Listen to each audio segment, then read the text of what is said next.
All right, guys. Tonight we got Gil Bailey, the Dirty Bird himself, Dirty bird in the building.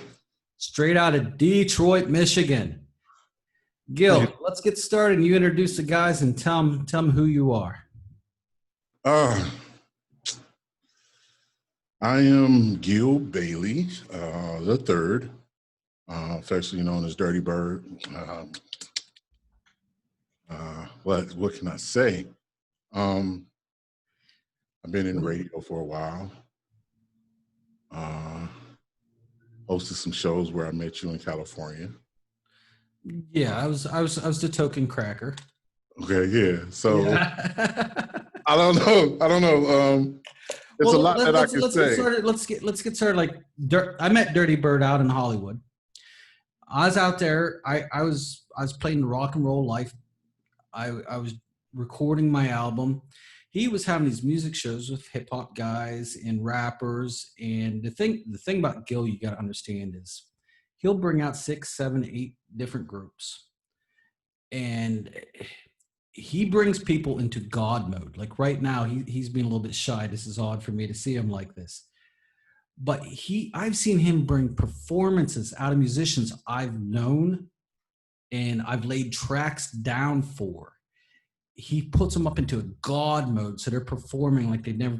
Just he hypes them up, so by the time you get to the final act, everyone is going crazy. That's how I got to know Gil, besides him pulling in large limousines to the Dirty Bird shows. You know what? I was offered them limousines after the first show. But what I can say is I'm a person that believes in people. And I know a lot of people that's in the industry at the time that I was doing the shows and I met you. It seemed like doors were opening and closing. Yes. So I decided to be a new door to open and meet new people and see what their music was about. I got an opportunity to meet people from all over the world. People from England came and performed at my shows. Um, I was just really learning the business when I met you. So at that point in my life, I'm a person that believes that you have to put your effort in it, see what happens. And I noticed how I was gathering so much talent that by that second show, I had like 28 acts in one night. Stop! You're making me blush. I think it was a process of, letting people speak their truth through their music, through their poetry, through the comedy, because it was different acts. It wasn't just musical acts. It was people there that had something to say with their poetry or comedy. Yeah, but you had a way of drawing the best out of people. You made people feel good about themselves, so they projected more when they were on stage. When you were after you introduced them. Yes, because majority of the people that believe in themselves, they are around people that don't believe in them. You got the people that say that they believe in you, but they really don't. And when people were meeting me, the draw of the people that were meeting me, my name was ringing in the streets because they were saying, there's a guy that'll give you a chance. So when you get on that stage and people would tell me something personal, like, one person in particular, he said, I told my father I was doing a show and he didn't believe me and he invited his new girlfriend. And I'm like, okay, so you're going to tell your dad that you're in the show? He said, yeah. So even though he had one song prepared, he gave it his all. Then when he got on stage, he's like, can I do one more? But I had already had it timed. But when the show ended, his father came to me and said, I had no idea. A lot of our families and friends don't have the idea of the passion somebody might have for their music, for their comedy, for their poetry, for if they do paintings. It's a part of their expression. And people don't believe that your expression can get you where you want to be in life. Right. Well, here's one main difference to look at. Now, despite the name Dirty Bird, you're one of the few promoters in Hollywood that was not dirty. Right. And just to That's true. interject a little bit, not take away from Gil, but just so you guys understand, I used to do improv for a lot of different people. Like Gil knew it. He called me up a day's notice, and I could just listen to the track and I could go with it. I did Yeah. that for a lot of people, and I saw a lot of musicians get screwed over. You Bad. did a lot of improv on my show. Yeah. You played for a lot of artists that didn't have tracks, but wanted to still get on stage. So I was commending you for helping me that people wanted to get and have an opportunity. I was thanking you because you became my friend through me trying to sell you a gym membership. And then we went from there. But it was amazing to me how certain people became really close to me and helped me kept pushing the shows. Well, Gil, this was the secret right here. The bad horsey wall. Oh, Still that's, to this day, it's the only one I will use. You remember I used to come in, I just had a 112-inch speaker yes, on my amplifier. yeah, That and a wah, guys, that's in reverb. That's all I used. yeah, yeah. But you had a lot of good talent. And You know what? I actually, I have all the tapes. I have to go through a lot of them to pull up some of the shows, which I'll be doing, this year. And I was going to actually use it as a marketing tool to rebrand the artists who love what they do. I did go to California in September. I ran into Ozias. He was still out there selling his music, music and CDs on Hollywood Boulevard. I got a chance to meet some people that were still out there. He was giving me updates on people that were no longer there. what about Arnold Schwarzenegger? I haven't seen him since he got put in that movie. Down? Yeah. I think with him, he was a person that was hurt by where he came from in life. I think so too, because I had business with him away from you for other things. Okay. Do you mind me telling the story? Is it okay? No, go ahead. Yeah, go ahead. So anyways, guys, we're outside of LA Fitness Hollywood. And I'm saying he had this gorgeous boss CK, half Korean or something like that, legs for days. And I'm sorry, dude, that girl still got a special part of my heart. Gil is in a fight fist guy that he's in the gym at least 6 days a week. We're talking like he looks like Arnold Schwarzenegger, just darker. And he's always bragging about what he could do. So, and this is when Gil's in pretty bad shape. Not picking on Gil, but he was not in the best health at that time. Gil was walking that boy down the sidewalk. I mean, it wasn't even a fair fight. And CK, bless her heart, stop them. I'm not going to stop them. No, Gil will listen to you. No. I'm like the size of one of Gil's legs. No. You probably would have stopped it if I would have tried, but I thought he had coming what he was getting. See, the thing is, when people have disagreements or they're going through something and then people want to test people, that's one thing I'll never do. I'll never test somebody's gangster. I'll never test to see, you know what I'm saying? I could lose at any given Sunday too, but I don't think he was expecting that from me on that day. And he apologized. You know what I'm saying? He came back later and apologized, and I still let him be a part of the show. You get what I'm saying? Some people, it's a respect thing. I think everything in life is about respect. Some people will disrespect you if you let them.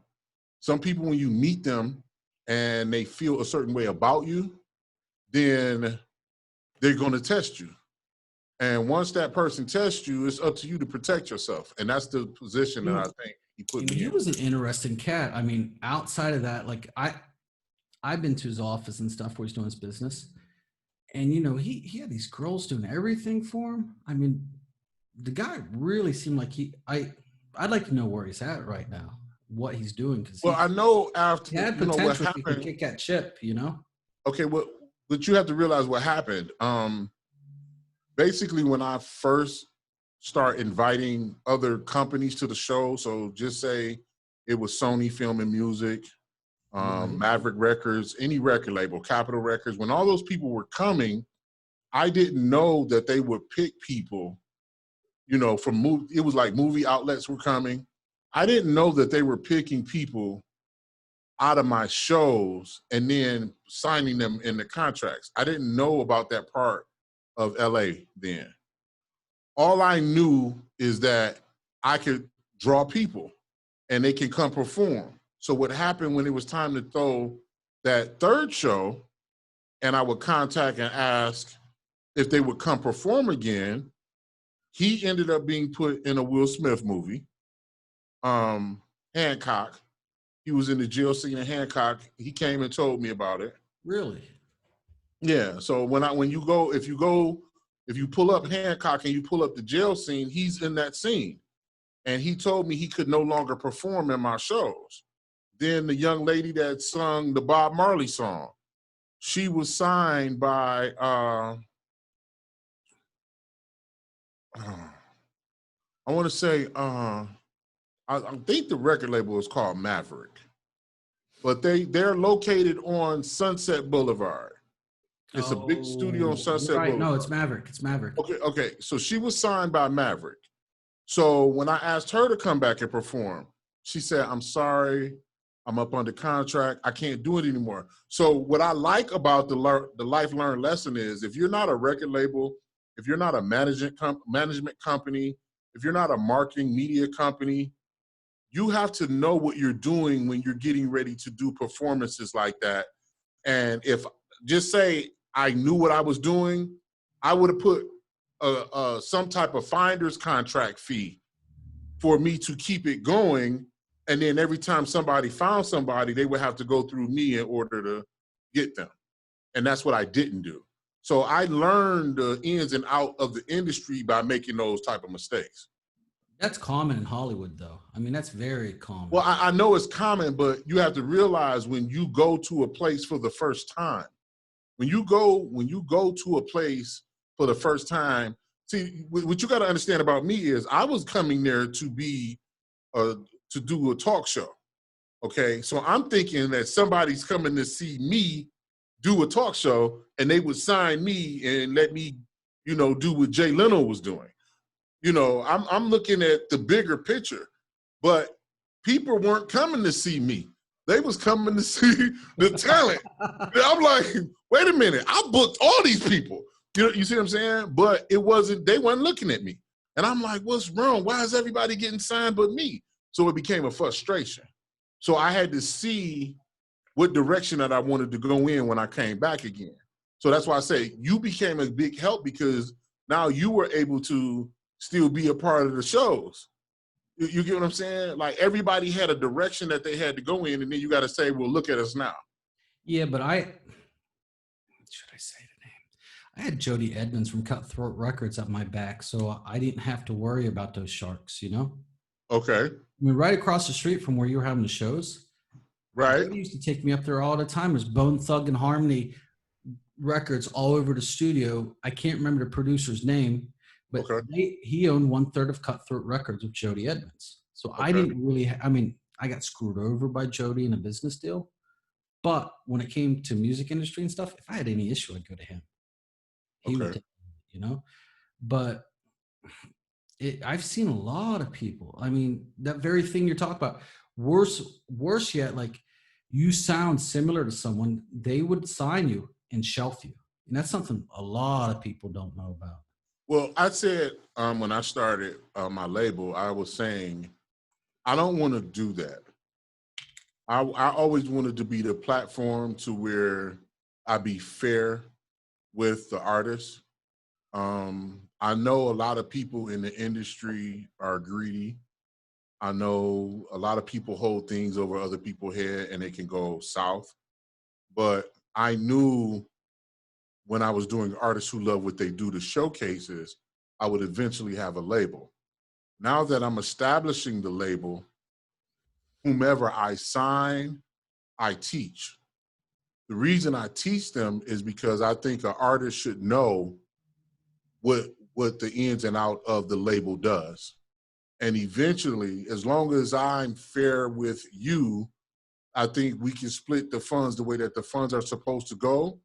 And then if or when they choose to go to another level and maybe want their own label, you wash your hands and you let them go, you let them fly. I didn't never want to get into the business to hold a person hostage. I got into the industry to be able to become a talk show host and I just always thought introducing people and sitting behind the desk was cool. I always thought, being a radio personality was cool. Like, I don't have no ought against anybody that got a gift from God. So what happens is you get a lot of people that want to do something, but nobody believes. So when we met, artists who love what they do was a concept that I felt that I had to come up with to help people see who they are. And I think it just took off like wildflower. But in the Well, it took off process, very fast. yeah, it took off so fast that I didn't have the help that I thought I needed. Then what happens is you got all these people that got ideas and thinking you should do this and this and this and this and this. And then I was getting frustrated with my living situation. And I was getting frustrated with, what direction I'm gonna go in next. And then I got the opportunity to work for 100.3 The Beat. And then they changed it to V100. So now I'm working at a radio station, one of the biggest stations in California. I get there and then I'm hoping that now this is going to be another door to open this way, but it opened and I got a chance to meet so many beautiful entertainers, a lot of celebrities. And it was like when I was meeting the celebrities, it was like the celebrities was glad that they were meeting me. And I'm like, okay, this is my world. But it was certain things that maybe somebody did that I wouldn't do. And it would make me be like, nah, I don't want to go that route. So that's why my entertainment, the way that I structured, so when I came back to Detroit, I restructured. I still have my company, Wise Rise Entertainment, because that's what I was using when I met you. Right. But I came home and decided to rebuild myself, and I called my new company Built My Way Media. And the reason I called it Built My Way Media is because I want people to be able to build you the way that God wants you to be. I'm not trying to change you. I want you to be who you are in the industry if you're dealing with me. You mean not like the record label where you could lose a few pounds? Could you get rid of your friends? No, because look at it.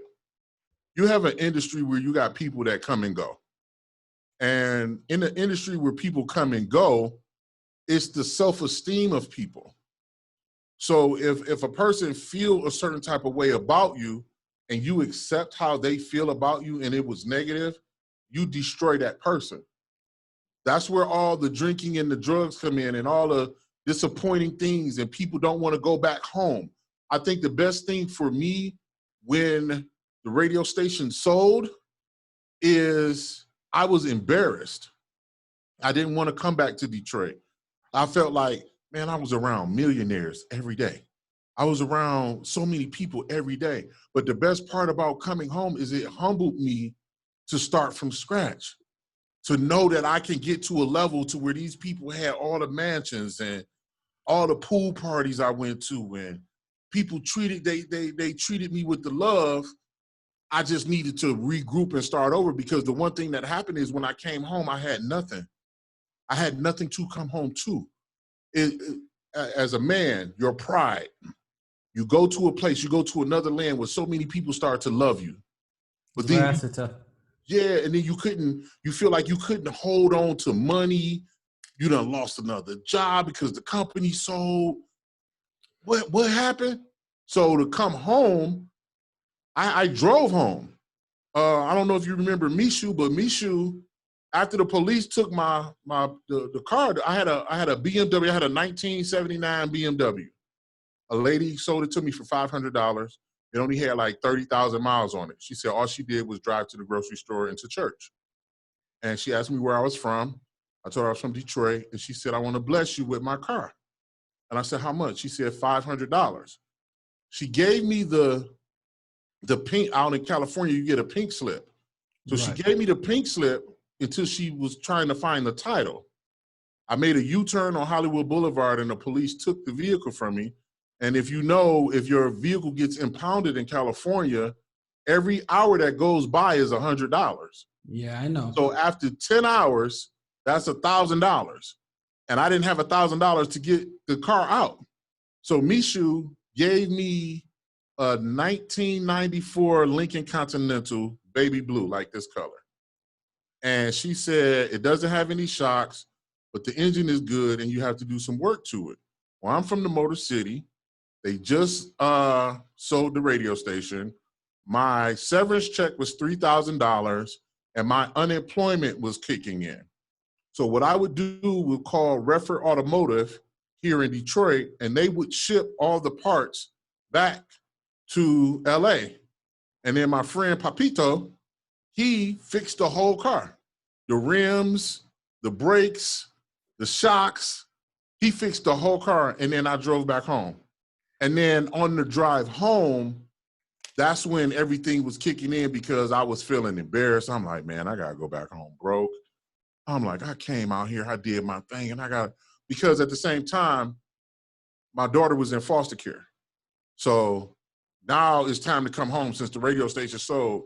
I don't have another year to put in to try to throw another artist who love what they do to see if somebody gonna sign me. I don't have that type of time. So I had to come back home and get my baby. In that process, when I got here, it was a humbling experience because now you're starting from scratch. Right. The last, I think I had, about the time I got home, I only had like $1,500 left. So I took that last $1,500 and I bought my camera, I bought my backdrops, I bought some lights. What else? I bought all the film that goes with it. And I started to ride down Grand River. That's a street, that's one of our main streets in Detroit. And it was a place that used to be called the Kit Kat, which was now, it's called the Glass House Bar and Grill. So I think at this time I only got like $200 left. Okay, so now I'm broke. I'm back living at home with moms and them. It ain't happening now. I'm mad. I'm like, yeah, I gotta go home and live with my parents. You know what I'm saying? So I was like, okay, I can't let this fly. So I bought all the equipment that I needed. I was driving down Grand River, and I go to the Glass House Bar and Grill, and I see this guy outside, and I was like, do you know who the owner is? He said, yeah. So he introduced me to the owner, which his name is Ivan, and I went in there. I called my guy Greg. Greg had did me a beautiful backdrop. I'm like, Greg, I need a backdrop. Oh, that's where the other money went. I spent $400 to pay Greg for a backdrop. All right. So I got my lights, my camera, backdrop. I got everything I need. I go in the Glass House Bar and Grill. I meet Ivan. I say, what's up, bro? I say, I'm a picture man. I'm just back home from LA. I need a place, to call my house to take pictures at. And he was like, you can take pictures here. And it was Nona's birthday. Nona, that's my baby. She nuts, but that's my baby. But Nona, she's a beautiful person. It's her birthday. And I set up for Nona's birthday party. So everybody took some pictures. I believe I made that night like $200 and something, if I remember correctly. Okay. I made $200 something. I went to Ivan at the end of the night. I said, thank you, bro, for allowing me to take pictures here. How much I owe you? He said, nothing. I want to see you come up. That was the inspiration. That's love. That is love right there. And that's why I be saying Detroit got love out here and people only hear the negative stories. So after Ivan let me take pictures there, the next day, I kept driving down Grand River. And then it was a place called Royalty Stars. All right. That's where my man Mozzie at. I knocked on the thing, on his door. I was like, man, my name Big Gil. I'm looking for a place to take pictures. He's like, man, we looking for a picture man. Bam. I got a second place. Now, those two places is the places that started me back when I got back in Detroit, taking $5 pictures. Okay, I went from $5 to $10 to do whatever I needed to do to get to where I am now. In that same process, I think like a year and a half went by. The owner that at the radio station I'm at now had repurchased the Detroit station and called me and said, I just bought WMKM 1440 back. Can you come help me? I said, yeah. So I let bygones be bygones from the incident that we had in Chicago when they fired me, and we hugged it out, and here I am today. So the process of our journeys in life, to me, is about forgiveness, reestablishing yourself and building the brand that you want to become. I learned that everybody is not out to get you. Some people out here will, if you create something for yourself, they want to see you make it. You see, Mozzie and Ivan was the two men that I ran into that allowed me to come do me. Then in the process, I was teaching myself graphic design. So I ended up start doing people flyers, banners. I did all of the banners that's on the outside of the glass house. I recently did the banners for Mozzie for Royalty Stars. He just called me last night and say he about to open back up. He about to do he's gonna the second week of July, he wants to throw a big event. You know what I mean? So you give the people that actually love you for who you are the opportunities because they gave it to you, and then you continue to give back. So I feel like all the people that I gave an opportunity for in California, the love was right here waiting on me when I got back. Well, you and I, we've always, for people watching don't know, I moved clear to Ukraine. Yeah. I've always stayed close. I mean, yeah, you always stay, you calling me from Russia. I'm like, Jay, where you at? I'm in the Ukraine. Ukraine, yeah. Not Russia, Ukraine. I mean, you were there when the revolution went through, you know, you're talking to me, and yeah, when my baby boy was born, you know, I think it's part of our world. Like, a lot of people cannot form that sort of relationship. I've got you and a handful of friends, and we've all went in different directions, but we're all friends. Well, I think the people that's supposed to be in your life, I believe in seasons. I believe that everybody has a season in your life.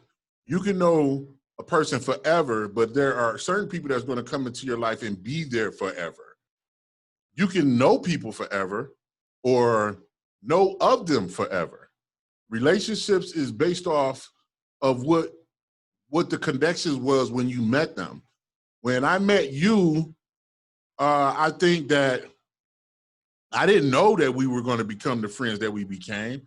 I just know you believed in my concept of artists who love what they do. Well, first, you just believed you could sell me a gym membership. Oh, yeah, that's true. Charge me full price. I was about my paper. I needed my money. Show me the money. I needed my bread. But I look at the aspect of the people that's still in my life today that know what the struggle was. So even me, where I am today and the things that I want to venture off into, being self-motivated is one of the, I don't want to say it's the hardest thing to do to stay self-motivated, but to know that you can motivate people when you're motivated to do something, and to have that type of power is a great power. Now, sometimes we get into a funk because we want to be at a certain place in our life at a certain time. And I think that's where my frustrations were lying until I started digging deeper into who I am. So now it's like, if I choose to go do an Artists Who Love What They Do return show right now in LA, I know it's gonna bang, and I know I'm gonna pull people out the woodwork that was the original, and then we'll get a whole bunch of brand new people. Dog, I'll come back out. If you're doing that. If I did that. Oh, hell yeah. Even if you did in Detroit, you know, we just gotta find a babysitter, you know. No, you gotta bring Dave. You know what? Give him another year, and he'll be ready. Yeah, he gotta come. I'm like, I knew you before you was born. You know, oh, you got a little set. Oh yeah, he gotta rock the stage, baby. You gotta let Dave rock it. You gotta let him rock it. He's coming along. He's coming up. Now, before the pandemic started, I have a cousin, Cole. Cole music is phenomenal. Like, I know, like, when I'm about to say, people be like, yeah, right. But my cousin Corey has a gift like Tupac. Okay? Like, once we sat down and started talking, he even started to write different. Once I explained certain things to him, he began to write different. And to hear his music, for him to body lyrics how he does, you know, I know he hasn't been on stage to be able to do what he want to do, how he want to do it, and do a full presentation. So before the pandemic, I was already planning his birthday show. Right. Here in Detroit. And then when I did go back to California, I was showing people videos from the studio here. So when I was out of LA, people was just like, who is this? You feel what I'm saying? Now, he has a message, but people still have to work on how they're going to embody what they're going to do, because they have to understand it's a journey in this music. And then for me, I don't go backwards when I see signs. So, and what I mean by that is it has to be a growth process for it to go a certain level when people are dealing in this music industry, because it's very hard. It's very painful. And you can get to a higher status in this place and not see what's coming towards you. And I know he's still working on his music. He just dropped something the other day. I was like, the boy cold-blooded. We just got to get him to that next level. And the next level is when he gets on that stage and in front of a lot of people.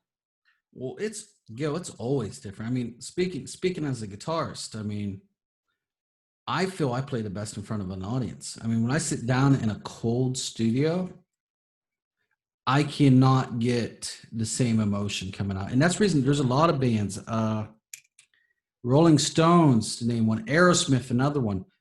Aerosmith's albums sucked until they did their live albums. Okay. You know, there's an energy that comes along, and I know exactly what you're talking about. He will come along. Not to cut you off. Is your computer at an angle? Yeah. You should tilt it down just a little bit so you don't have a glare over your head. There you go. That's much better. All right. So, anyways, I'd be interested. Send me some of his tracks. Yeah. I got you. You know, I got my little studio going here. Yeah, I got you. If I can't do something he likes. Yeah, because I do want him to play with a live band too. You know what I mean? Like, I want to play with a live band. You know what I mean? Like, but like, just not because he's my cousin or anything like that. You know how people, you know, egg their family on, but not because he's my family, but his lyrics gives you the chills. You hear his music, you know it's authentic. You know the pain in his music is real.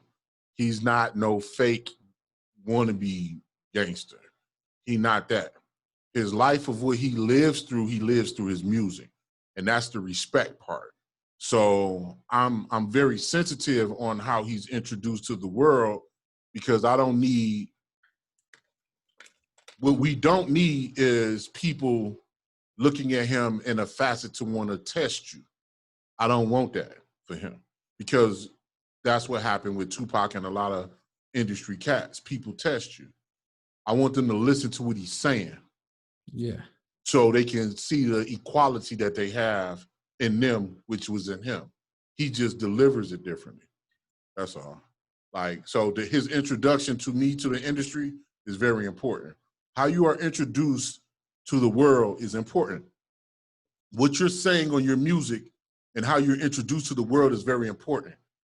How they view you is very important. I know that they're going to be people that ain't going to think what I'm saying is, oh, no, he ain't nothing like that. But for me, if I had to explain it That's what I feel personally, and I'm not going back on my word when I say what I say. You know what I mean? Right. I'm gonna say it, I mean it.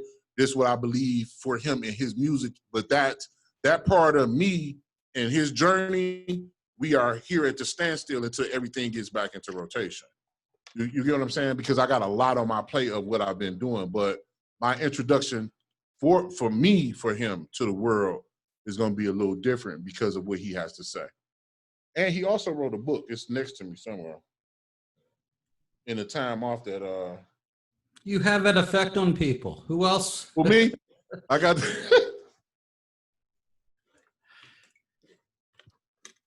okay, I got a couple books here. Hold on. All right, that's not he ain't in that set right there.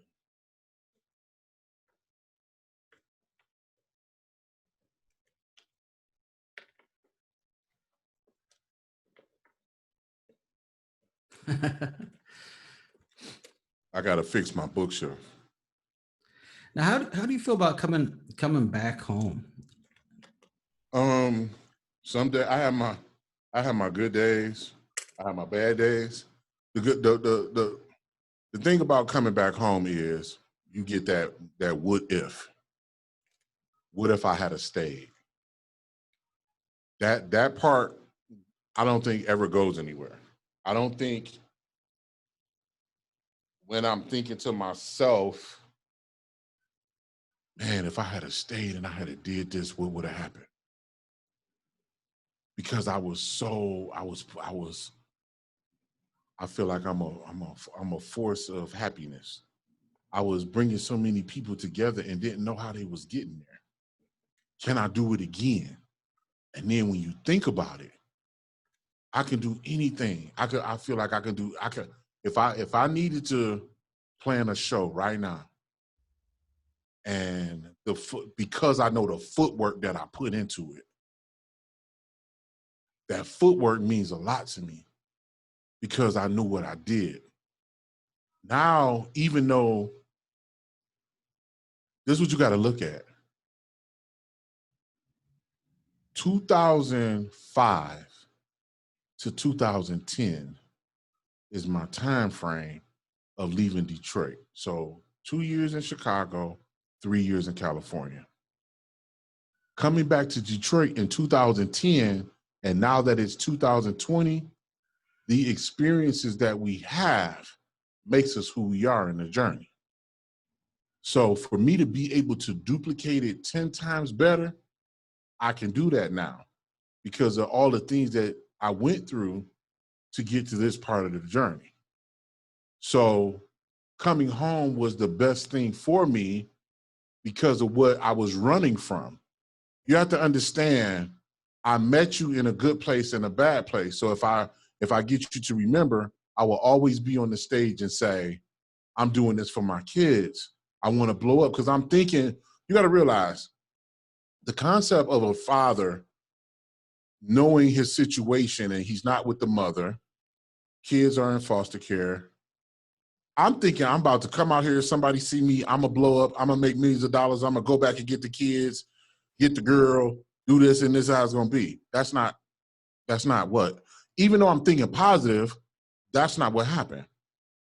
You can never get away from the hunger of your desires because I was waiting on a person to come say, oh, he the next talk show host. He gonna be big like Steve Harvey. I didn't have a management company saying that they wanted me. I didn't go get an agent and say, hey, I want to be a talk show host and I want to do this. I didn't do that. I was trying to come up off my genuine effort of helping other people. You see? So the experience gave me a different mentality. I went from hosting shows where people come into the theater to coming back to Detroit taking $5 pictures. My mentality is different now.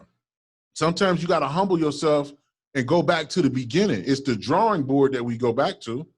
You'll never be the same once you go to a place and you come out of that place and you go back because the people that stayed, they don't understand the pain that I went through. Versus you miss your family. I was missing my family. I'm missing the kids. I was, And then to find out, you got to understand the last piece of my process is when I found out that, you know, I thought this was my son and it wasn't my son. So you got, and then I'm like, oh, I got to go home and I know that's my daughter. I got to go home and get my daughter. You know what I'm saying? It's a process that people go through because we bury our truth. I was burying my truth. But when I started finding out what was really going on, you change. Your attitude and demeanor changes. Well, I think for myself, it's very much the same thing. Like I went out to LA. Okay. I'd lived in Buffalo, New York. I'd lived in Binghamton, New York, played cover music. Then, you know, I moved back to Pennsylvania. Then I moved to Hollywood.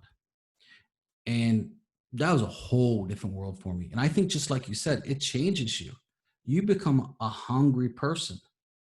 I mean, you really do. And then me moving to Ukraine, now my day job I had was, well, I was working for a moving company and all I did was answer ads off of Craigslist. It rang through my computer phone.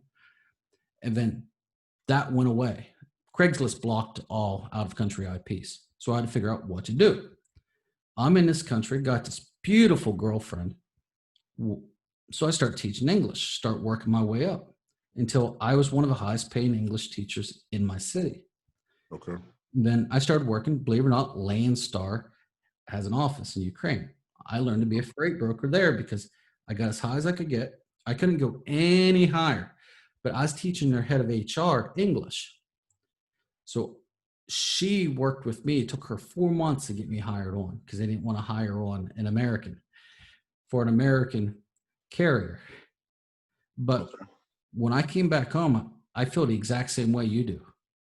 Yeah. You know, and what about some of your old relationships? Like, do some of the people you used to know just you can't connect anymore because they never moved, they never grew? They're still the same person. I don't look at it as a growing process because they didn't go where I was at or I wasn't where I just mean their were. mentality is still like high school. Like they never. No, I mean, I did run into certain people that was like that, but I can't be mad at where their mental is based off of the decisions. See, I don't get into the mentality of the people of where they are because either you're going to grow or you're not. Either the conversations are going to be understood or they're not. Right. People are who they are. I don't put myself in a judgmental state of mind because if anything is going to be separated or severed, like I explained to the lady earlier, because you was like, you're always ranting and people might look at it as a rant, but I'm really passionate about people and I listen to what they say. So some people may say something against me. It gets back to me for whatever reason. Then you think about the mentality of a person not knowing what else I was dealing with. So that was something else that was added to the fire. So when I say added to the fire, I'm attempting to put out certain fires in my life, but it's all based on where my mentality was when I was there. So when you are living up to a standard for who you are, you realize that you have no room to talk about or discuss anybody else's mentality. If you choose to be around somebody that is not living up to the standard or have that circle of mentality of where you're going, that's your fault if you stay around that person. Now, once you experience death, and I often ask people, have you ever cleaned out a dead person's closet? Some people will say no. If you've never had the experience of cleaning out a dead person's closet, then the pain of somebody having to get rid of somebody else's things because they're no longer there is an experience. So I'm asking people to clean out the dead space in their mind. Clean out your closet if you've never cleaned out a dead person's closet. Because once you're no longer here, that's it. We have one time, Jay, to become legends, for somebody to dig up this podcast that we're doing right now 70 years from now, where Dave says, my dad and his friend showed the world that this is how it was supposed to be racially unequal, got along, but didn't know that we became brothers in another city and a place and a time to where we help one another. And then you say 14, 15 years later, these two guys hooked up again. They had broadcasts and they talked about coming together again to do another show to show the people how the world gets along and artists who love what they do return. What I'm saying is I will never place another man's mentality on where it should be. Growth is up to the individual. Some people will have attitudes based off of not knowing how you were feeling. And what I'm saying is I was feeling a certain way about being a failure as a father while I was in LA, but you wouldn't have known that because I cut that part off. You kept that very close to your chest. You didn't. Right. I had no idea you even had. Nobody did. I'm trying to fight because my father was in my life. So to me, it's embarrassing to be a man and not have your kids in your life the way that you want them. Nobody never asked me. Nobody ever asked how I felt about it. Nobody ever even knew what I was going through because in my mind, I got to make it. Whether a friend is going to be there or not, whether a family member is going to be there or not, guess what happened? I met people like you and other people that I still talk to this day that say, when you coming back? When you going to do it again? Because I still have to be inspirational to myself, but let people know I'm going through it too. It's not just happy Gilly day. It's like Dirty Bird ain't happy every day. Dirty Bird's still trying to figure out what's the next move to be able to supply a need for that next artist or that next individual person. Why do you think people are so unhappy with everyone around them? Because this is something, it's not been the last 3 years. This is something that's been brewing for a long, long time. Example given, David being born in Ukraine, he has certain parents that don't want him playing with their kids because he wasn't born here. And we see the same thing. You're this color, or you believe this racial thing, or this religious thing, I'm sorry. Or, you voted for this person, or you vote Democrat, or you vote Republican. And just, there's no conversation. Just, that's it. Just, you are my enemy. Okay, we live in a place to where,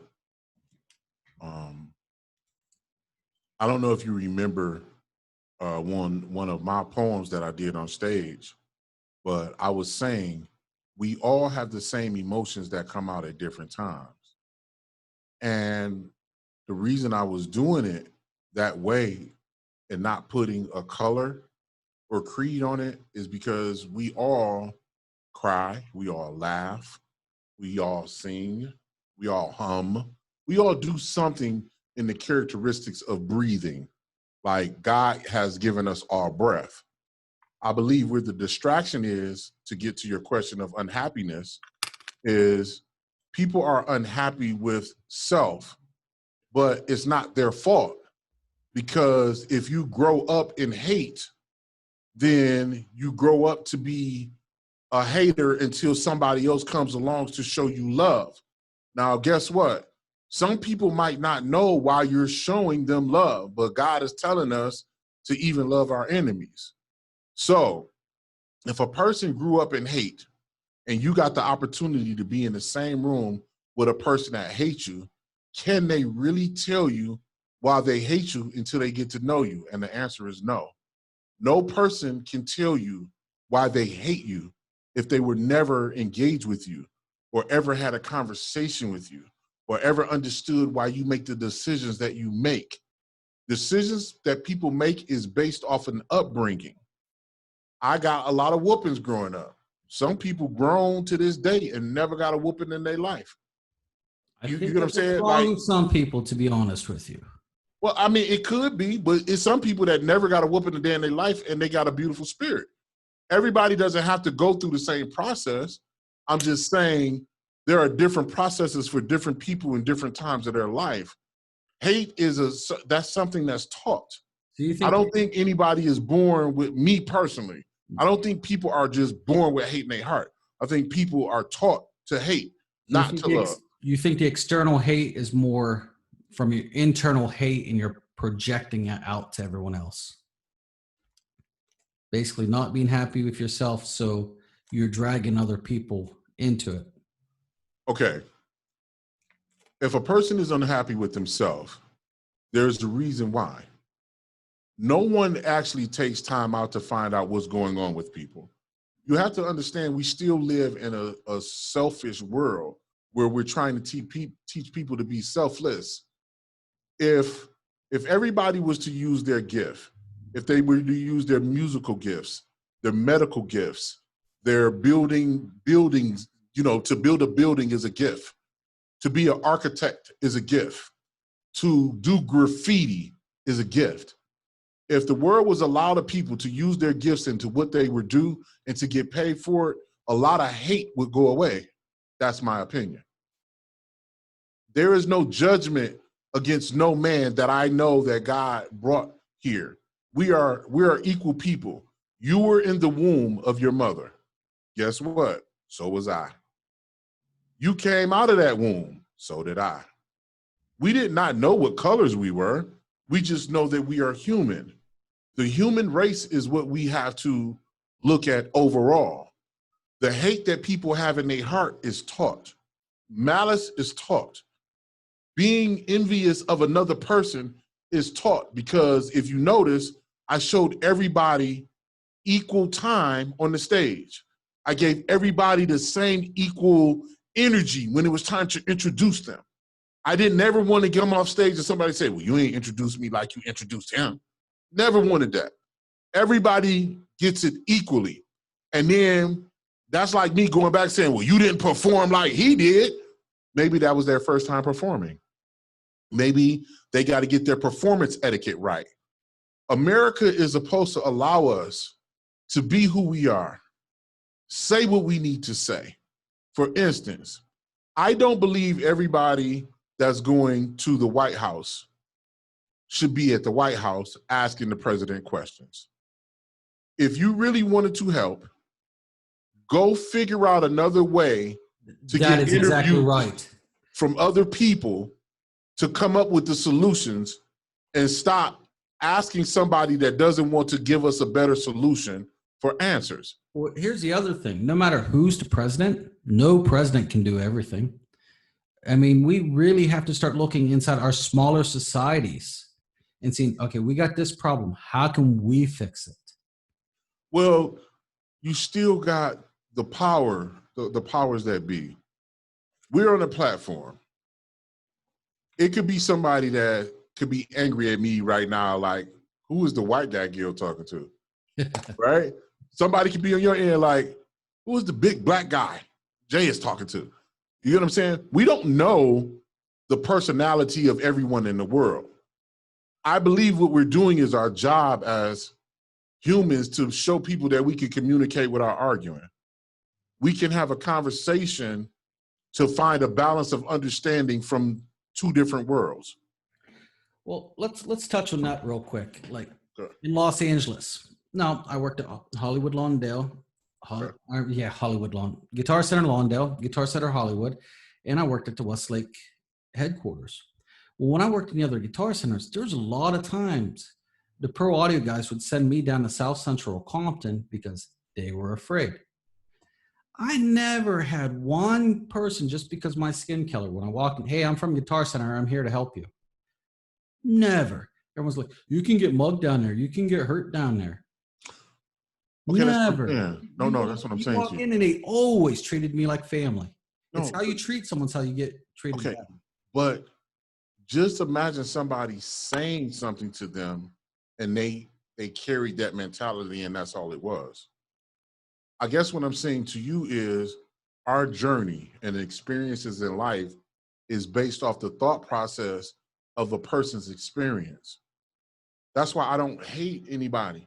It's a respect thing. I don't have nothing to say against nobody. It's a respect thing. As long as you respecting and doing what you're supposed to do, at this time in our life, we don't know when we're going to die. You get what I'm saying? So if I believe that I'm being the best Gil I can be, then I'm happy with me. I'm not happy with saying something against somebody else. If I go here, they're gonna hurt me. Cause I guess I don't put my mind or life energy into something like that. Now we're running out of time a little bit. Oh, we can keep going. It's up to you. Yeah, I really, but before we get off, I'd like you to talk about your radio station a little bit and what you guys do and what you're trying to do. Because I hear you offering a lot of good advice on your station. By the way, guys, I usually watch Gil on his Facebook Live Messenger when I'm at work. So I'm not listening to a radio station. I'm in Pennsylvania, but this guy has a lot of good advice for people. Take it, Gil. Okay, well, I think part of my life was to I'm gonna say because of my father and my mother. I'm gonna say because of them, of how I seen them when I was growing up. Then you think about your life. You think about the moves where your family moves you to. You think about your education. You think about your love relationships. You think about your friendships of people you grew up with. You think about your family. And for me, the platform now is I might not be the millionaire and have a lot of money and living like I really want to live in the lavish lifestyle that I want to live. But I do believe that I'm in effort of my dream to push towards that. So when I'm giving my advice is based off of my personal experiences of how I was feeling. So I could say the very first time that I got shot, I felt like I disappointed my father because I didn't want to be a statistic. And that altered my thinking about life, friends, and family. The very first time I got shot. Okay. Now, I don't go into it because I don't like to give life to that part of my past. Then I got shot again. Then I went to a motorcycle club and got shot again. Now, I use that as this example because when you go through a physical and mental and spiritual exchange, you change as a person. That means the people around you, you see people differently in a different light when you are hurting. When you're in an emotional pain and you don't know who to talk to because they don't understand, you change as a person. If you go through something in a relationship of someone that you love and you don't know why people don't get it and you allow people to intervene, you change.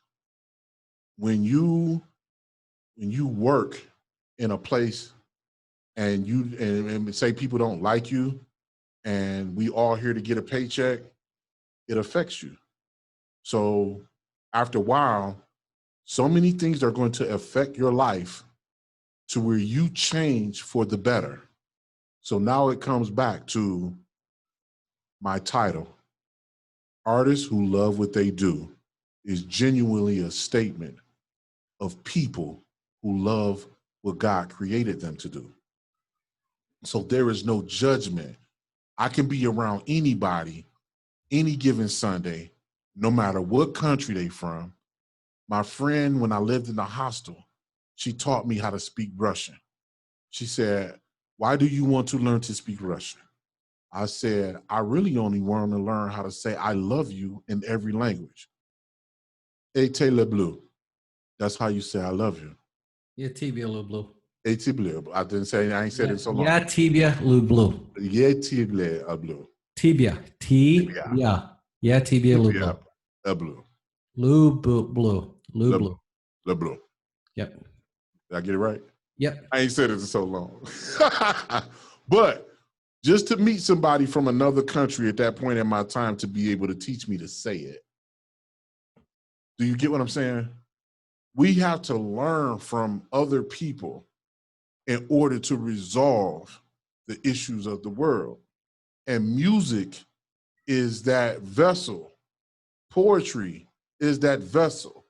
Comedy is that vessel. Churches is the vessel. But what happens is we get into this, somebody is starting to versus you against this.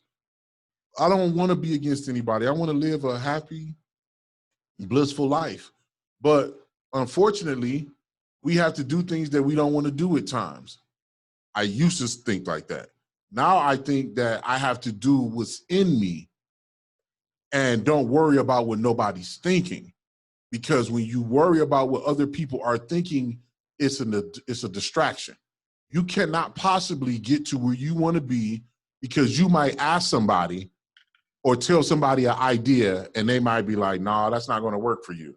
Well, first of all, you shouldn't have said nothing to them, because if they were going to give you that input, that negative energy, they spoke it out loud and you accepted either a big piece of it or a small piece of it.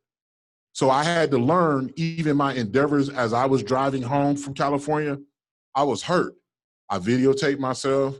I cried. I talked to God. I'm like, man, I do not want to go. It was like feeling like a failure. But in my quiet time, I was like, what am I going to do to make money? Because I don't see what I saw in California. I didn't see nothing. When I got back to Detroit, I felt it was dark. LA is lit up. You get what I'm saying? I'm like, man, it's dark. I love LA, man. It's just, you know what I'm saying? I can't see raising a kid there. Yeah, I look at the overall actions of who the person is and in their efforts. No matter who you're becoming, you have to work on that part of you every day. Every day. I don't look at what could have been. I used to, but I think people have to find who they are within themselves. That's what I think. That's one thing you and I have a lot in common is, like, you and I both got quite a few irons in the fire. A lot, yeah. Yeah. And guys, one thing I want to mention, all 3 times he was shot, he was unarmed. I'm a good friend of his. And that's true. He wasn't doing any gangsta stuff. Oh, the one time I went over to the house to fight. When I got shot with that 12 gauge, I did. I went over there to fight because they touched a family member. Rest in peace, Big B. You know what I'm saying? But that also let me know you just can't be running up on people. You know what I'm saying? This is Detroit. And you got to look at it like this. 20 years later, the person that was a part of shooting me got locked up just last year. So you got to let God do what he do in his timing too. You know what I mean? Like, I look at the overall big picture of who we are in our life and how we live and the things that we say and how we say it. But we have to allow God to do what he's going to do too. That's why I don't like to speak on people. I don't like to talk. I mean, the lady that just left my office, I don't think people see what they're supposed to see because they're in it. It's hard to see the wrong in a person when you're in love with them. And then somebody say, they're cheating on you. You don't want to hear that. You don't want to hear nobody come to you, oh, your people on drugs. You don't want to hear that because you love them. You're in love with this person or you love them. You don't want to hear anything negative. Even if it's true, you don't want to hear it. You see what I'm saying? Now, we treat each other accordingly because we have a life to live. Some people have to leave where they are in order to grow. They will not grow in who they need to be if they stay in the situation. Now, here comes, I don't have the money. Well, depending on how you believe in God, when you make the move, God, I'm one of the people, if you make a move, God gonna make a move for you. You know what I'm saying? It's gonna be a way that's made so you can get there. Because once I ran out of money in LA, I was at the bus stop one night when I came. It was $25 a night to live in the hostel. I ran out of money. The night I came up with Artists Who Love What They Do, I didn't have nothing but a pen and paper, $7 in my wallet. At the Greyhound station on Hollywood? No. I was on at that little bus stop on Vine. Yeah, I know what you mean. Yeah, Vine and Hollywood Dude, Boulevard. you're around the corner from my house. You could have called me. You could have came. I didn't know you then. I didn't know you when I didn't know you then. So when I sat at that bus stop, all I had was a pen and paper. I asked the guy if he would keep my luggage until I can, get the money to pay, and I'll give him extra for holding my bags because I didn't want to be dragging my bags down Hollywood Boulevard. But I literally remember sitting in at that bus stop, and I wrote down artists who love what they do on a piece of paper. And that $7, I called that girl that I met on the bus and asked her if she can do the flyers for me. And she said yes. I said, can you make some tickets and stamp them on the back? She said yes. We went to that Kinko's on Vine Street. I believe it's on Vine. We bought a pack of paper. The pack of paper was like $2 and some change. It was like a little thick cardboard paper. We made the flyer. I still got everything too. Like, I'm gonna show people. And she printed out half flyers, half tickets. That was at about 7:30, 8 o'clock. At 9 o'clock, I went back to Hollywood Boulevard. I was on Hollywood and Highland, and I was selling the tickets to the show. And I ended up with a couple $100, and I was able to go pay for my room that night. Okay. So I think God showed me how to turn a piece of paper into the financial money that I needed to do. So my faith is a little bit different. I believe that if you write something down and then you use the resources around you or the people around you, and then you make the effort to go do it, boom. And then shortly after that, that's when I met you, and you was there for my show, my first show. I think it was a second show I was there for. You came to the... I came to the first one, but I wasn't a part of it. You came to the first. You didn't... Yeah, you came to the first one. That's what I meant. You came that to was a different white dude playing guitar. Right. I'm still better. Sorry, I'm just gonna say it. I remember. I told you. Remember, I was telling you, like, I'm better. Yeah, you did do that. You told me. I remember. Yeah, I told him too. And he gave, and at that time, that was the Knitting Factory. And he said, but when he actually gave me the club. He said, I'm not going to charge you. He said, why are you in LA? I said, I'm going to be one of the biggest talk show hosts ever. And he said, so what you going to do? I said, I'm going to do a show with artists. But he said, do you got a title? I said, no. I was actually trying to get myself to, because I was embarrassed. I was still working at LA Fitness, but I was still broke. Okay. So I didn't have a lot of money to do. I think a lot of people don't realize like how hard it is to live in LA. It's hard. It's expensive. Very expensive. I was working at Guitar Center full time, and I still had a part-time job. And I was a manager. I was an accessories manager, and I collecting bonuses off that, and I'm still hustling a second job. Right. And people don't get it. It's really when you're out there, and I think that changes you. That struggle changes. I think, yeah. And I said to myself, after having all the little faith walks and my first show banged out, I had 200 people in that small room.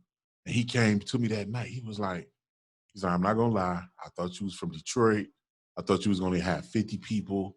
He's like, how you get 200 people to come here? I was like, man, you don't know who I am? You know what I'm saying? I was being funny, but I was shocked too. And then he was like, I'm going to give you the second room. And I said, well, how much is the second room? He was like, $1,500. I'm like, I ain't got no $1,500. He's like, no, I'm going to give it to you. He said, I'm like, for real? He gave me the second room. Then we packed it out, and that's when I had the 28 artists in one night. Because my first show only had like 12. I only had 12 artists that night. So I look at, I think it's a faith walk. I don't think everybody might not understand that in the industry, you got the people that give up on you. You got the people that believe in you. And for the Knitting Factory, for that person to come to me and say, you can use my facility, let's see what you got, that's much respect, because that's where the love came from to me in California. Knitting Right. Factory showed me love and let me do me.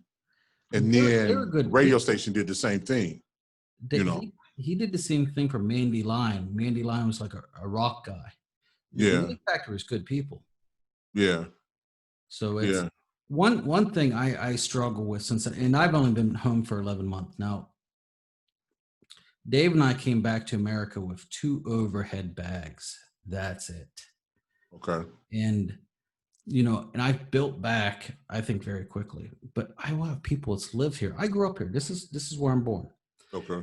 I will have people come to you. Don't understand, man. It's so hard. It's so hard. I'm like, dude, just do something. Well, that's what I'm saying to you. You can't expect people to understand the experience until they go through it. There are more experiences that I'm going through now because I want to challenge myself because of what I went through. See, I You know get what I I'm get saying? frustrated because like I'm not looking down on people, but when I got people coming up to me and a couple of the different guys are always high. It is so hard. It's so hard. I'm like, dude, I get frustrated because I'm like, well, you should look at what Dave and I's come through in a very quick time. You can't explain the journeys, is what I'm saying to you. You Yeah, can't be upset until the person. I believe people have to take a serious moment in their life to stop and think what they're doing before they say something. I think Because you can't tell a person what you've been through and they understand. They weren't there. It doesn't matter what I'm saying to you. It doesn't matter what you say. It has to be something that's lit. If a person is listening to me right now, I would tell that person to get into a quiet space. I would tell them, think about what you really want to do with your life, but think about what comes easy to you. What's easy for you? And the sad part about life is people don't think what comes easy to them is what's going to help them make them who they are. So, what was easy for me? Meeting you was easy because I think I'm the world's greatest talk show host. You can't stop that if that's my mentality. You get what I'm saying? You're not about to stop me. I'm about to meet everybody I'm supposed to meet. I got to meet celebrities. I'm doing concerts. Shoot, I got a chance to open up for groups in Long Beach, California. My mind, you can't tell me nothing because it's what I think about myself. So when that person gets into that quiet spot, instead of complaining about what's hard, think about what's easy for you and watch God make the room for you. I'm gonna always say God is what's gonna make the room for your gift to how meet much people. how much of it do you think is because people are not willing to listen? Because I remember growing up, people being, oh, he's got a Mustang, that rich guy, or just automatic anger. I was the guy's like, well, how did he get that? How did he get to that? Even if I get a chance, how many times did I sit at your desk at the gym and ask you questions? I feel you have to ask questions and learn from people. Okay, everybody don't feel that way. You got some people that want to go through the experience and learn themselves. Or don't want to learn. No, you don't know what it is they're supposed to learn. I don't know. A person said that they want to do something with their mouth. You got to show me that that's what you want to do. And you got to be consistent in doing it. You can't say, I want to do this, start it, and then not finish. The best Right. part about me, I feel, is I don't stop. Even if something bad come against me, I don't stop. You might see me wondering what I'm doing, but I don't give up on me. So you taking a People, breath for a second, then you move forward. You because don't. I got to reevaluate what happened.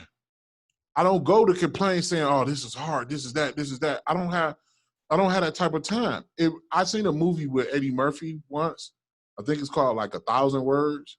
And every time the leaf fell off the tree, to me, the moral of that story was if you're saying something and every word was about to cost you your life, you would think about what you're about to say. Right. So I'm not going to say nothing against my own life for it not to be prosperous. I'm not going to say anything. I'm not going to say it's hard. I'm going to say I got to figure it out. I think the verbiage that people use is what holds them back. I think the groups, a circle of people that the conversation you have keep you stagnant.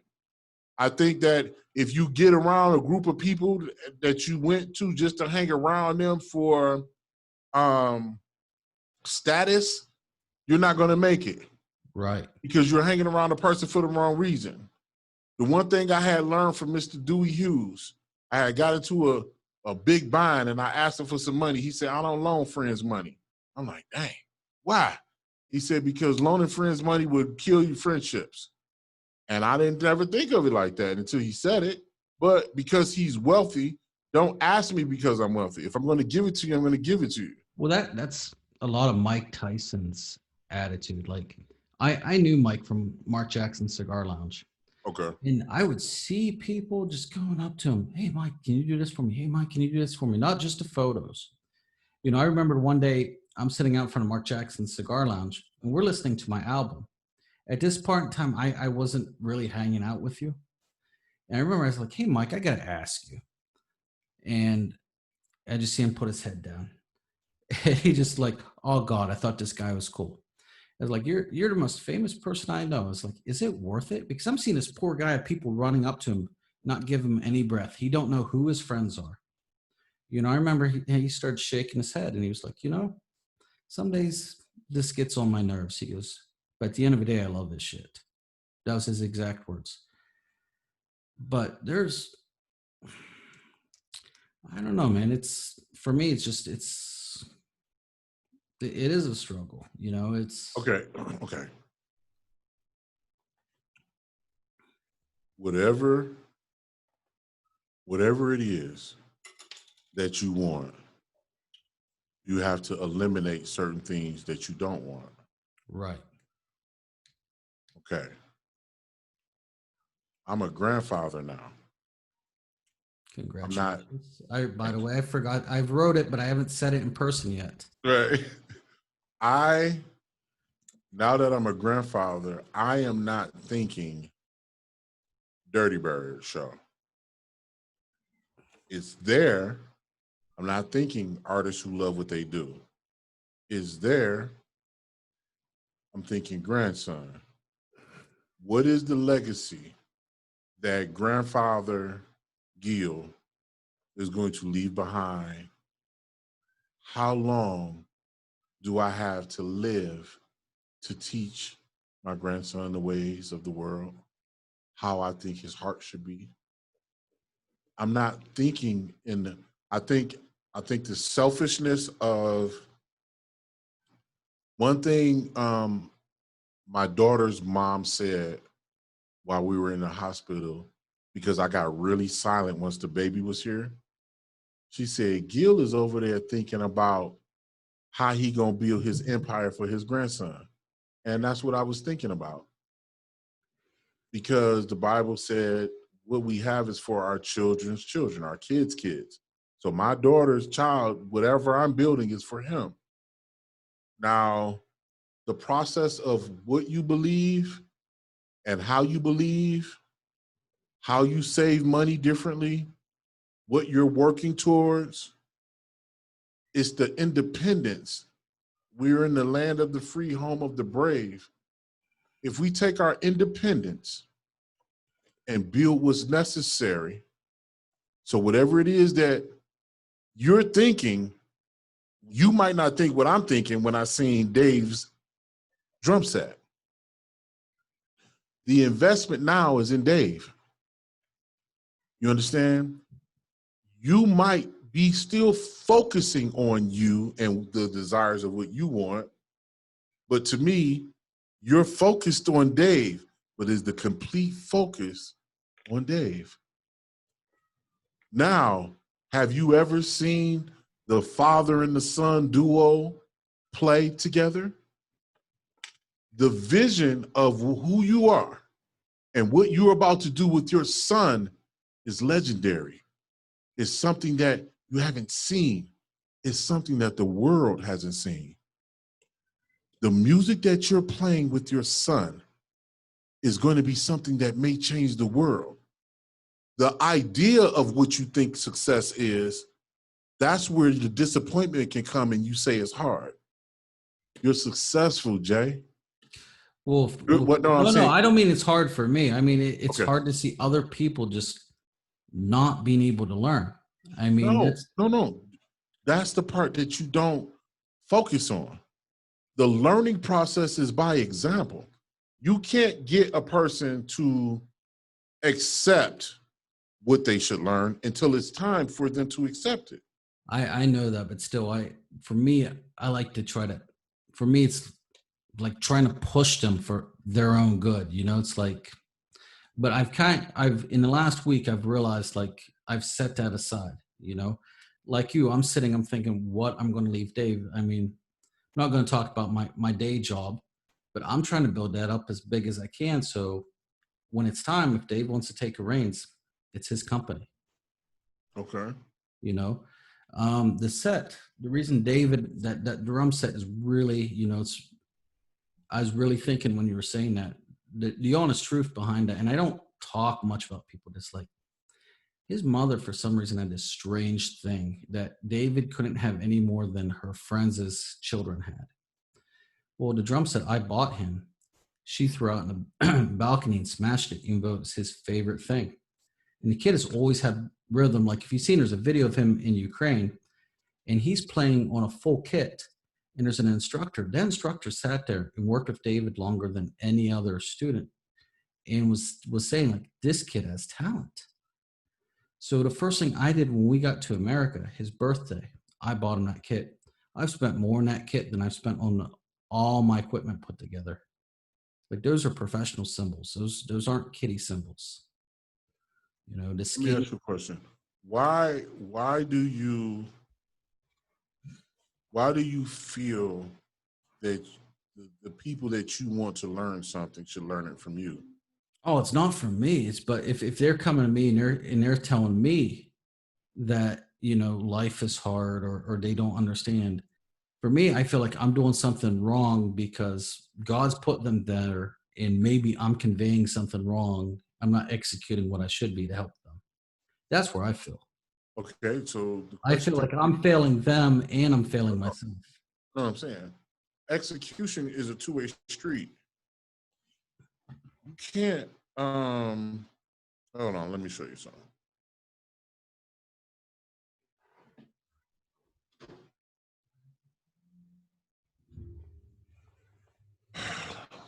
This is one of my books.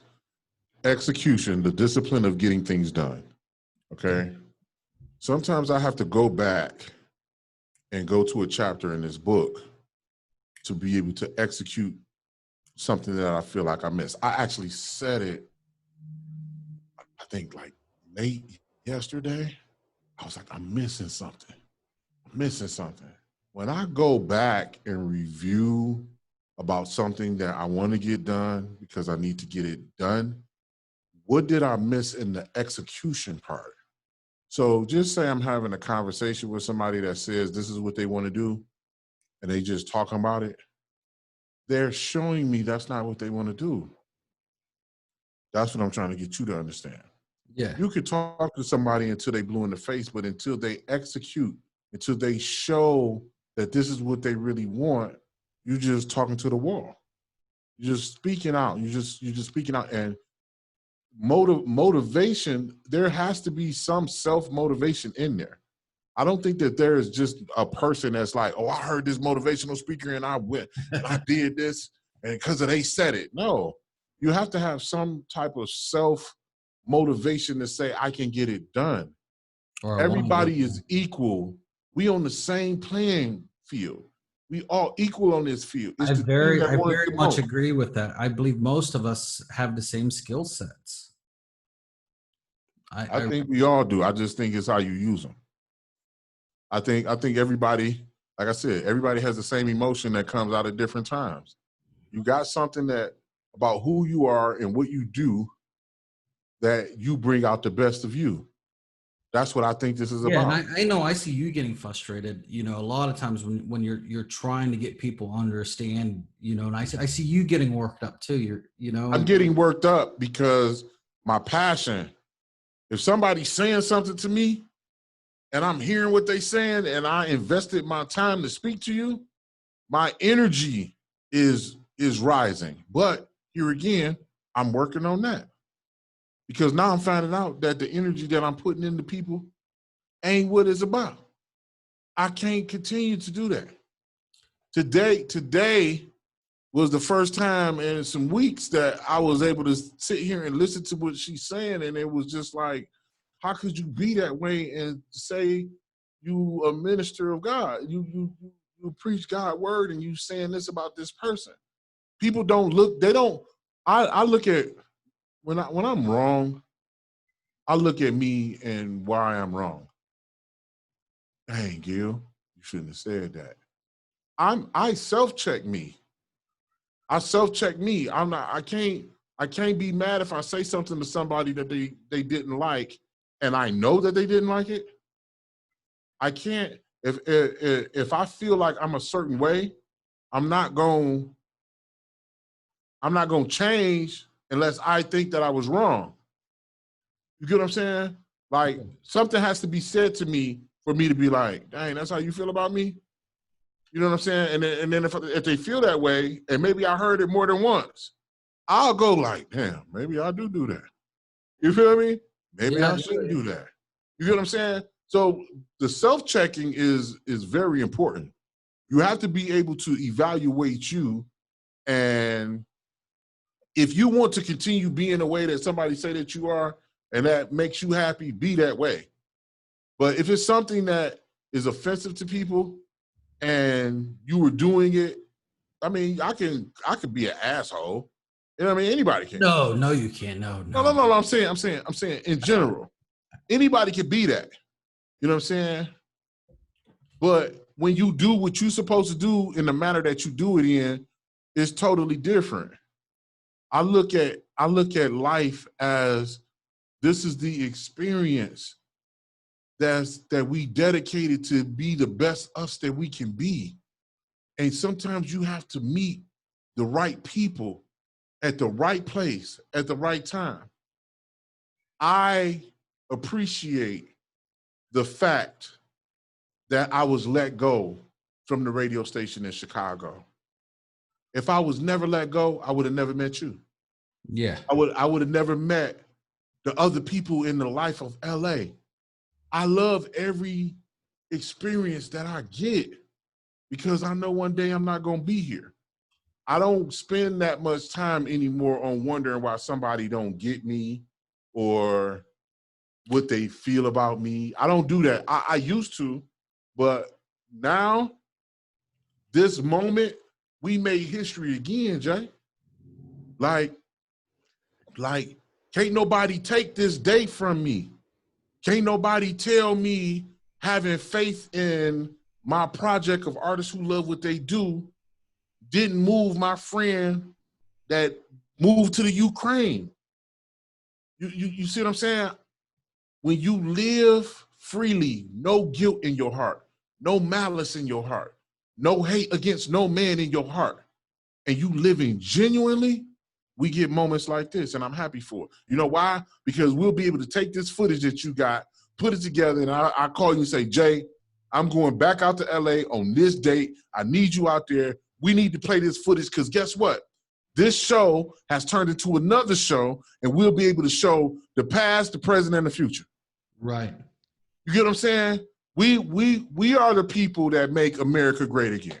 We are the people that say, you know what I'm saying, we don't have this type of malice in our heart and we move in this direction. Yeah, and that's the main thing, getting people to realize we need to work together. We need to learn from each other. Indeed. You know, and Gil knows there's how many times have I written you and said, hey Gil, what do you think? Hey, you be on me. Can we do it this day? But you know what? I said because of the power went out yesterday, and I've been dealing with getting. Oh no, I'm talking about when I'm asking you about equipment for me. Oh yeah. You always ask me about equipment or what I should get and this. Yeah. I know the guitar stuff. I didn't work in pro audio, guys. I mean, right. I know the old stuff, but I don't know any of the new stuff. I've been in Ukraine for 10 years and completely out of a loop on everything. Right. So I'll ask Gil's like, hey, you know. Right. Yeah. No, you did good though. You did good. Yeah, you did good. So it's in. I don't think a lot of people. My buddy in Virginia. I don't know if you've seen the interview I did with him. Okay. You know, I'll check it out. I didn't get a chance to see it, but I'll that's check it out. by the way, you got to order some of his coffee. I'm not even joking. It is the I best don't drink coffee, Jay. Oh, dog, I'm telling you, if you drank this, you would drink it. It has like 3 or 4 flavors you can taste while you're drinking Jay, no. You see how you are right now? it. No. It's just, Coffee is a drug. I haven't drank Be it. drinking their coffee in the morning. If people don't have coffee when they come into this building and they don't smell the coffee, they're enraged. Where's the coffee? I'm like, why are you that mad about coffee? You know what I'm saying? So if people need coffee that bad, I don't need it. I don't want to be that mad. I got I you. don't want to be that mad about something to drink. But same as you. He and I met, and he was in the Mediterranean. Okay. And he'd have to go dark because he's working for the military. All right. And he'd be like going dark. So it might be a month until we see this guy come back out. He's like, all right, guys, I'm back, on Facebook. Right. And the second all the stuff went down in Ukraine, because Right. he's stationed in the Mediterranean, he's like, are you okay? Do you need me to come get you? Right. It's he and I's like you and I, and then Keith Allen. His real name's Keith Weckerly, but he goes by Keith Allen because no one can pronounce his last name correctly. Okay. Guys like you and them, I've stayed very closely with, and one thing I see, one, we've all got the same spirit. Two, we're all growing. Yes. You know what I mean? It's like, as we should be, though. As we should be. Like I think just growth for anybody is good. And as I'm older now, it's only certain things that I want to attempt to do to financially secure myself and my family. right. You see, like when you get a certain age, I wasn't, when I was in LA, I was thinking about it, but I was more of, like I said, the failure feeling of not having my kids with me made me. I can't imagine. I mean, I had to spend 3 months without David to get a new passport. Yeah. I couldn't imagine that. I didn't know you were going through that. Right. And now that I'm older, we have to go through what we go through to make us stronger. So I guess it's a process. I don't look at why it happened the way that it happened. I just allow it to be, that statement, what's understood don't need to be explained. I feel like this season in my life, this whole COVID thing and how everybody is, people are going to feel how they feel about you. I feel like I'm back in the Ukrainian Revolution, the way people are acting. I really do. It feels exactly the same. Okay, so my thing is, if you're doing what's necessary to change the world for the good, then God is handling everything else. Right. The people that's protesting, the situation with the police officers, the families of the Black lives, it becomes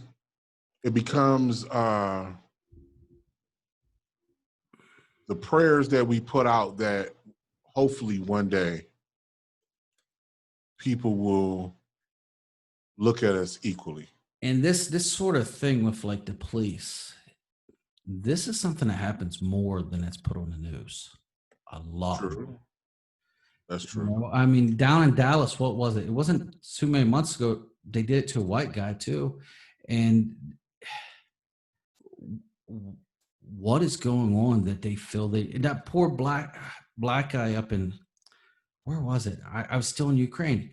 They choked him to death because he was selling cigarettes on the street. Yes. I think there's a mentality, like a hunt against Black males. Do you think it's because we turned the police too militant? No. I'm saying to you, there is a hate process. Okay.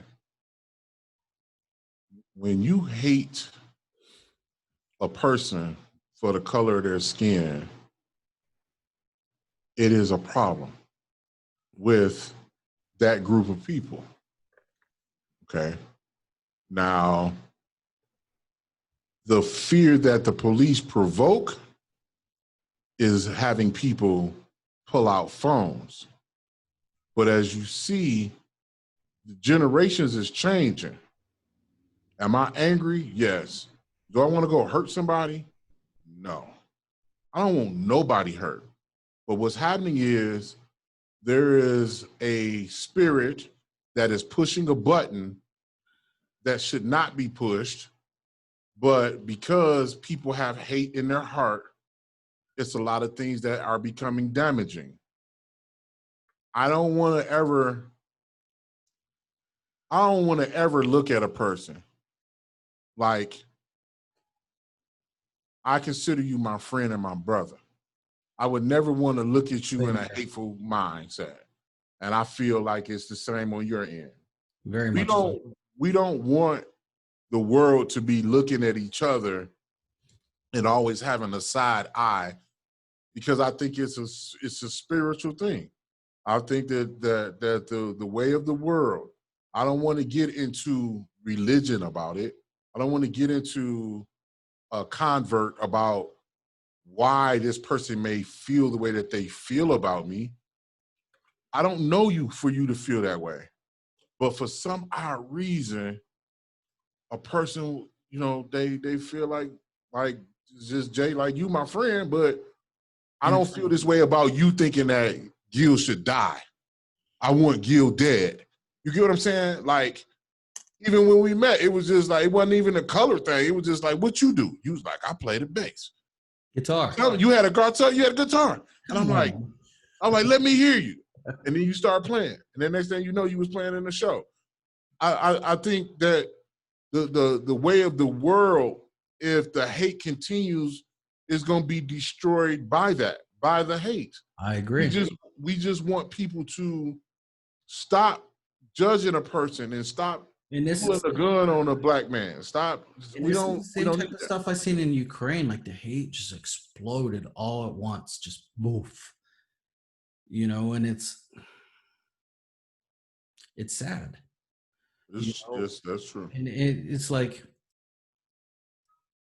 I don't get it, because you knew that. Like, you and I, we had friends of every race. Yes, we do. Yes, we do. That's crazy, ain't it? But it's not crazy. Sadly, I'm thinking, what happened to CK? She's still there. She's still there. Cool peeps. She really was. Yeah, she's still there. As a matter of fact, I called her like last year in November or something. Yeah, she's still at she runs Hollywood. She still runs Hollywood. Really? Call her. Call up there. Ask her for a membership. Ask for CK. They were like, hold on. She gonna get on the phone. Hello. You know what I'm saying? And then tell her who you are. She's like, oh my God. That's what she's gonna say. I do have plans to take Dave out there next year. Yeah. So that might be the time. We don't know. We gotta allow. I want to teach the boy to surf. Yeah, we gotta allow. That's the only thing you never did with me. I tried to get you to go down to the beach with me. I mean, you know what? I'm gonna make a joke, okay? This one is like, I ain't never seen a black man on a surfboard. I have. I'm not going to the beach with no white person. There's a little black. I don't want to get on no boat with you. There's a little black girl down in Manhattan Beach. She could stand on the nose of her board. She is sick. I gotta see it, and then if I see it, I'm gonna turn a show into it. You know what I'm saying? Dude, I gotta see her. Okay, I'm not that good. I love surfing. I love the energy. I suck. I'm the worst surfer in the world, but I love it. I'd watch her, and I'm like, how the hell is that even possible? The last time I was in the water, Jay, I was in Miami, and it was a dolphin next to me that I thought was a shark, and I almost drowned because I thought it was a shark, but it was a dolphin. Beautiful. I almost drowned. I was scared. I didn't know what it was. I was like, it's a shark. And the lady was like, he's drowning. I was scared. I thought it was a shark, but it was a dolphin. When I was in Ukraine for my birthday, I bought myself a present. I went to like their version of like SeaWorld. Yeah. And I paid, and they took me diving with the dolphins. Oh, that's what's up. I wish I did Awesome. that. As long as somebody was there. But when that dolphin was swimming next to me, I think the dolphin thought I was a dolphin because I'm so big. I think the dolphin thought I was a dolphin. I was like, the dolphin came like, I'm like, what is that? And then I looked, I'm like, that's a shark. I got scared. I was panicking. Really, I couldn't get up. I couldn't stand up. It was crazy. It was crazy. That was about to have some people think really bad about me. Down at Manhattan Beach the one day, I was watching, they were going along with the surfers, not with me. They know I'm dangerous, so they're not going to go with me. They're too smart. But I paddled out just because I had a joint in a Ziploc bag. And I paddled out into where there's no waves. And I'm sitting there and I'm smoking. And the next thing I know, there's one on my right side and one on my left side. One facing this one facing that way. And I really think they were just trying to keep me stable. Like, they are strange animals. It really feels like they're looking out for people. I can believe that. I can believe that. Can I touch you? Are you going to bite me if I touch you? Right. Like, I think dolphins are friendly, yeah. Because I'm smoking purple Urple, it's making paranoia even worse. They're like, what is he doing? He's smoking. I was out there with Reza Kalani surfing, and he was like, why were you out there so long? He goes, I know you go out and smoke. He goes, but I've never seen you that long. It's like, I didn't want to leave because I'll never see dolphins like that again. That's what's up. Now Jay has dolphin stories. But look, bro, I'm about to get up out of here. I gotta the people are on their way, so they should be here any minute now. By the way, plug that business. Plug your digital business. It is WMKM AM 1440. On the internet is www.gospel1440.com. And what about for your flyers and advertisements? Live, that is Built My Way Media at www.builtmywaymedia.com. I design business cards, flyers, banners. I can ship them to you. I do weddings. I do travel. So if you're getting married and you want me to come to where you're at, I travel. I do a lot, but he does voiceovers, guys. My website is under construction, so I'm adding a lot. I also do obituaries. I do a lot, but at this time I'm still under construction because I'm still like configuring how I want it to be. And I thank you for your support and your continued support. Thank you for being my friend, my brother. Thank you for always keeping in touch, seeing how I'm doing. And you remember what I told you, if things get bad, just point the car this way. Yeah, I got you. I'm, you know what I'm saying? I keep that in the bag. I don't tell nobody that day. I might just dip one day and they be like, where did he go? And then, I pop up in a whole nother state. Like, yeah, I got friends in high places. You know what I mean? So, I keep that in the bag, and I thank you for even that invitation because people don't do that. And just keep doing what you're doing, and don't remember you can't save the world, but as long as you save one, you know what I mean? As long as you save that one Can you believe for an hour and 40 minutes he's been sitting out on the couch? That is how good he's probably 4. He's 4. That is how good that kid is. I can tell him I'm doing a podcast. Yeah. Until I come out, he ain't coming in here. Right. Well, we gonna make sure he on the next podcast. So he can talk to the world. You know what I mean? Let him play. Let him get his shine on the drums. You know what I mean? Yeah, we're gonna do that on the next one. We're gonna introduce him. We're gonna do the artists who love what they do, kids edition. And Dave would be the first kid. You feel me? I hear you, man. I hear you. All right. Good luck for the meeting tonight, Gil. Yes, sir. Thank you very much. All the listeners, I love y'all with my whole heart, not half. Just see you when I see you. And then when we do go back out to California, I expect some of his people to come on out there and support him because we're going to rock the house. Good night, Gil. Peace.